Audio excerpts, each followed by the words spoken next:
Teacher talking sports, what it does, what it do, how we living. The wild card round of the postseason is over after last night's Dallas Cowboys victory over the Tampa Bay Buccaneers. A few days back, I did a video on the best free agent on each of the 18 teams that did not qualify for the postseason. In today's video, we're going to take a look at who, in my opinion, is the best free agent on each of the 6 teams eliminated in the wild card round. I'll name the teams in alphabetical order, and I'll also briefly mention some other key free agents on each of the teams. This one is a lot more quarterback heavy. I believe the one I did 18 teams, only one quarterback was listed. This one will have more. Starting with a quarterback, Baltimore Ravens, Lamar Jackson. We've seen this go out on social media, and it's been questioned whether Lamar Jackson could have went out there and played in the postseason game against the Bengals. He did not. He missed, I believe, the last 6 games for his career. Jackson is 45-16 as a starter. The 2019 MVP this past season, completed 62.3% of his passes for 17 touchdowns and 7 interceptions. A definite dual threat quarterback. Rushed for 764 yards. He has 2 seasons in which he rushed for over 1,000 in his career. Some other notable free agents on the Ravens include Marcus Peters, Justin Houston, and Ben Powers. The Los Angeles Chargers, we're going to go with Drew Tranquill. The linebacker was a 4th-round pick by the Chargers in 2019. Tranquill is coming off easily his best season. He was a part-time starter last year, starting 7 games. This year he started 16 of 17 and was mighty productive, finishing with 146 tackles, 5 sacks, and 1 interception. He had an interception as well in the playoff game against the Jaguars. One of Trevor Lawrence's 4 interceptions in the first half. Unfortunately, the Chargers blew that huge lead, and thus why they are on here. But he had 7 games this season of at least 10 tackles. Other notable free agents include Kyle Van Noy, Nasir Adderley, and Trey Pipkins. Miami Dolphins, I had a few guys I thought about. I'm going to go with Landon Roberts. The linebacker has played the past 2 seasons with the 3 seasons with the Miami Dolphins after spending his first 4 with the Patriots. Started all 17 games this season, finished with career highs of 107 tackles and 4.5 sacks.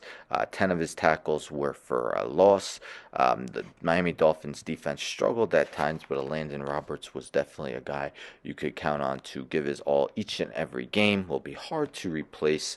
Other guy I really considered was Mike Gesicki, who was franchise tagged by the team this past off season, but wasn't utilized as much by Mike McDaniel. Melvin Ingram, and then 2 running backs, Jeff Wilson and Raheem Mostert. Minnesota Vikings, we're going to go with defensive tackle Dalvin Tomlinson, a run stopper, beast of a man, listed at 6'3", 325 pounds. Tomlinson has played each of the past 2 seasons with the Vikings, starting all 29 of his appearances. While he does most of his dirty work in the run game, he also could get to the quarterback, as he has 2.5 sacks in each of the past 2 seasons.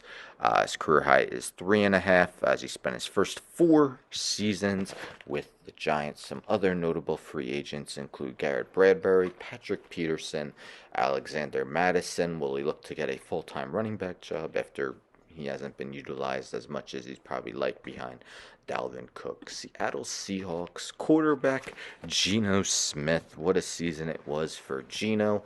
A 2nd-round pick all the way back in 2013. Never really panned out until this season.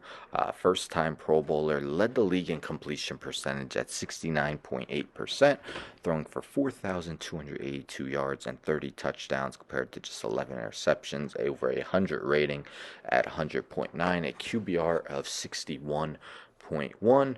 Again, Geno Smith had only started a total of 5 games since the 2015 season up until this season, and he performed quite well. Nobody really believed in the Seahawks after they traded Russell Wilson, got rid of Bobby Wagner, but Geno Smith did help lead them to the postseason. Other notable free agents include Poona Ford, Rashad Penny, and Austin Blythe. And the Tampa Bay Buccaneers, the ageless Tom Brady. Brady will be 46 years old August 3rd, so before next season begins. A lot of speculation on where he's going to play next season, as a lot of people believe he won't stay with Tampa Bay. Will he retire? It's not quite known what's going to happen with Brady, but he continues to add on to what has been a historic career for the 7-time Super Bowl champion. This season actually broke an NFL record, his own NFL record, with 490 completions, throwing for 4,694 yards and 25 touchdowns. His numbers definitely weren't as good as the previous season, but still proved this season that he could sling the ball, and probably will have a few suitors this offseason. Other notable free agents include Levante David, Jamel Dean, and Akeem Hicks. So there you have it. In my opinion, the best free agent on each of the 6 teams that were eliminated in the wild card round. Let me know in the comments what you think, especially with these 3 quarterbacks. A lot of people would be led to believe that the Ravens would at least franchise tag Lamar Jackson, but of late, have bridges been burned? Will Lamar Jackson demand to be traded if he's franchise tagged? Just a lot of questions regarding him, a lot of questions regarding Tom Brady, and are the Seahawks all in on Geno Smith after a surprise playoff appearance? Don't forget to subscribe, tell a friend, to tell a friend, to tell a friend, to subscribe, like the video, share the video, hit the bell for notifications. I'm out.